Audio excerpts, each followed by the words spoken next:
Mesdames, Messieurs, bonjour et bienvenue à l'actualité internationale sur Kiev Morning Post. Un an après sa signature, l'accord de paix de Washington entre la RDC et le Rwanda reste largement inachevé, avec seulement 35% des engagements réalisés. Malgré quelques avancées institutionnelles, les principaux volets sécuritaires, notamment la neutralisation des FDLR, stagnent sur les fonds de méfiance persistante entre Kinshasa et Kigali. Jospin Hangui nous en dit plus. La République démocratique du Congo et le Rwanda ont franchi une nouvelle étape diplomatique en réaffirmant à Londres leur engagement à mettre en œuvre intégralement l'accord de paix conclu le 27 juin 2025 et à œuvrer sans délai à la désescalade des tensions dans la région sensible de Minembwe au sud Kivu, dans l'est de la RDC.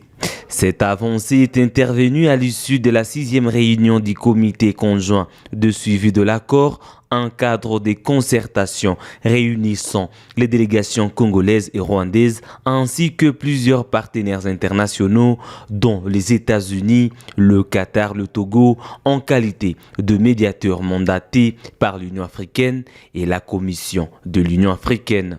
Au cœur des échanges, les participants ont exprimé leur inquiétude face à la détérioration persistante de la situation sécuritaire dans l'est de la RDC. L'intensification des affrontements armés, les effets de frappe des drones sur les populations civiles et les répercussions de ces violences sur le processus de paix ont été vivement dénoncés. Les membres du comité ont également alerté sur l'aggravation de la crise humanitaire dans un contexte marqué par la poursuite de l'épidémie d'Ebola, estimant indispensable l'application effective du cessez-le-feu.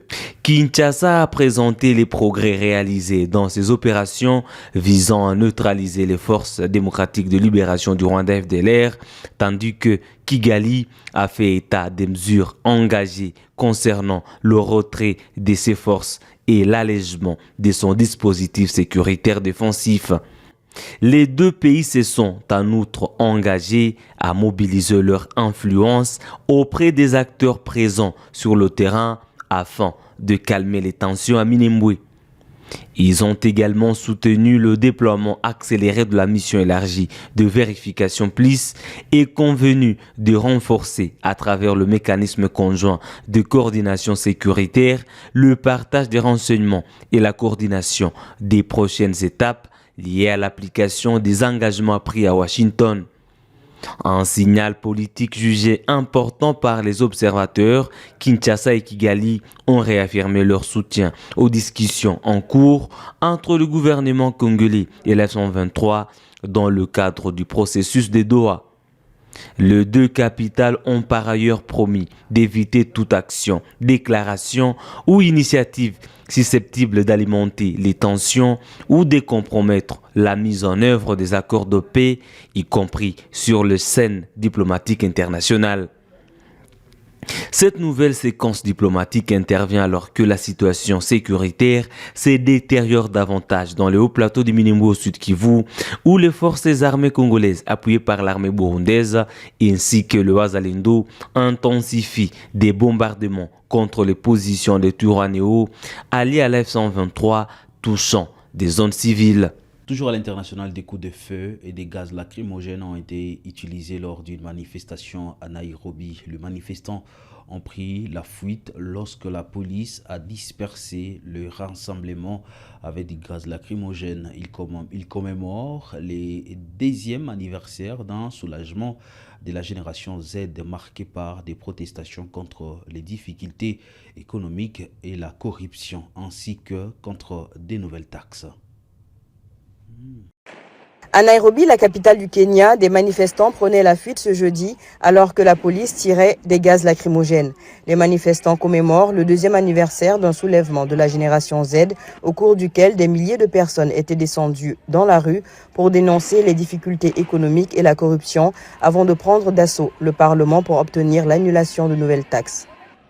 En juin 2024, des dizaines de milliers de jeunes rassemblés sous la seule bannière de la génération Z au-delà des clivages communautaires, traditionnels et hors de toute structure politique, avaient protesté pacifiquement pendant plusieurs jours contre un projet de hausse des taxes et la corruption endémique prenant de court le gouvernement dépassé par l'ampleur de la contestation.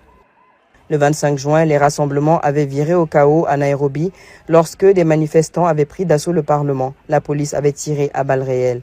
Au moins 62 personnes ont été tuées lors des manifestations de juin-juillet 2024 et au moins 65 lors de nouvelles manifestations en 2025, notamment lors du premier anniversaire de la répression, selon l'autorité indépendante de supervision de la police.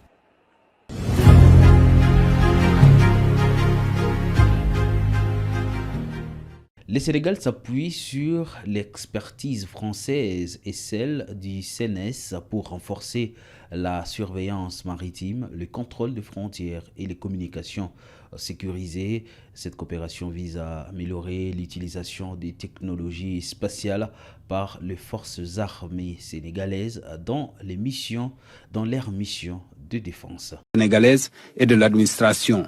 Il s'agit en effet de renforcer la coopération sur les enjeux du spatial et de ses applications dans les domaines de la défense, de la sécurité et du développement. Pour nos armées, la portée de ces enjeux est très concrète.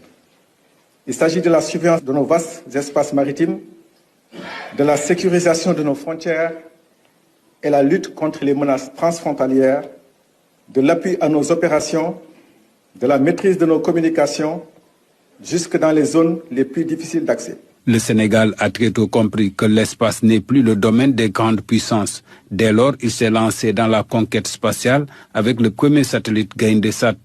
Le Sénégal est un pays qui nourrit une ambition dans le domaine spatial. Nos deux pays, qui ont déjà une histoire spatiale commune, ont intérêt à parler de ce bien commun qu'est l'espace. L'espace sert nos sociétés, leur développement économique, mais aussi leur sécurité.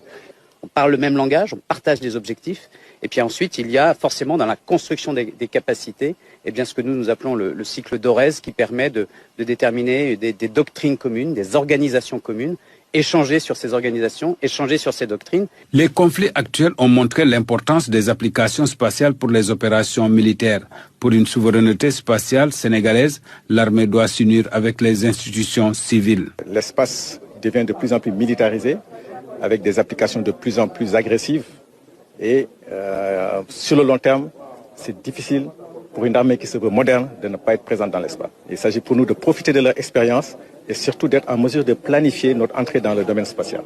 Nous avons déjà un accord de partenariat avec Prométhée, une société française qui a construit une constellation de nanosatellites. Les armées sénégalaises ont entamé leurs réflexions. Ces échanges permettront donc d'aboutir. Au-delà des frontières de la RDC, en pleine crise climatique, Emmanuel Macron défend fermement les bilans de ses mandats face à la canicule historique de juin 2026 lors du 36e sommet franco-italien à Tibès le jeudi 25 juin 2026. Le président français a réfuté les accusations d'impréparation de l'État en martelant qu'un gros travail d'adaptation a été fait concernant les infrastructures publiques et les hôpitaux. Le Premier ministre a déjà commencé à décrire tout ce qui avait été fait, et à juste titre, ainsi que les ministres, qu'il s'agisse des hôpitaux, des EHPAD ou de l'aide exceptionnelle qui a été apportée durant toutes ces dernières années aux collectivités locales avec le Fonds vert, mais avant ça, bien d'autres. Et ça fait maintenant plusieurs années que nous avons accompagné une transition de nos habitats, de nos bâtiments publics, de nos infrastructures publiques qui correspond à l'adaptation. Donc il y a un gros travail qui a été fait. Et je pense que l'honnêteté conduite à le regarder, à la fois de montants investis et de vraies transformations, et qui ont changé beaucoup de choses.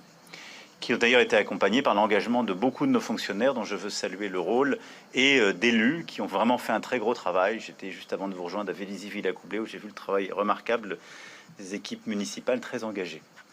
Néanmoins, nous n'avons pas fini ce travail. Il faut avoir cette humilité. Et pour ma part, je regrette plutôt les choix qui ont été faits, mais je crois aussi dans la démocratie. Il se trouve que quand j'avais une majorité absolue, ces fonds ont été votés. Il y a eu ensuite des choix qui ont été faits, qui sont le fruit de compromis ou de certaines formations politiques. Allez les voir pour leur demander pourquoi ils ont coupé ces fonds. Maintenant, on doit continuer le travail d'adaptation. Maintenant, au-delà de cette adaptation nécessaire qui me fait largement tempérer le caractère excessif de vos propos et vous renvoie plutôt à la fois aux faits et à la réalité de ce qui a été conduit, nous vivons, et il faut avoir l'humilité de le regarder, une période totalement inédite. Nous nous sommes adaptés au réchauffement climatique. Mais on ne s'adapte pas à un pic qui n'a pas d'équivalent aujourd'hui en Europe et qui n'a jamais eu d'équivalent dans notre histoire, c'est-à-dire un pic caniculaire qui dure aussi longtemps et qui est à 15 degrés au-dessus des normales saisonnières. Et donc face à cela, je veux saluer vraiment l'organisation du gouvernement, de l'ensemble des services, à la fois les soignants, les services de secours, sapeurs-pompiers, pompiers volontaires, de nos forces de sécurité, de l'ensemble du monde associatif, des bénévoles, des collectivités locales. C'est un tout. Et c'est par là qu'elles allons mettre un point final, mesdames et messieurs, à l'actualité internationale sur Kyiv Morning Post. Merci à vous de l'avoir suivi.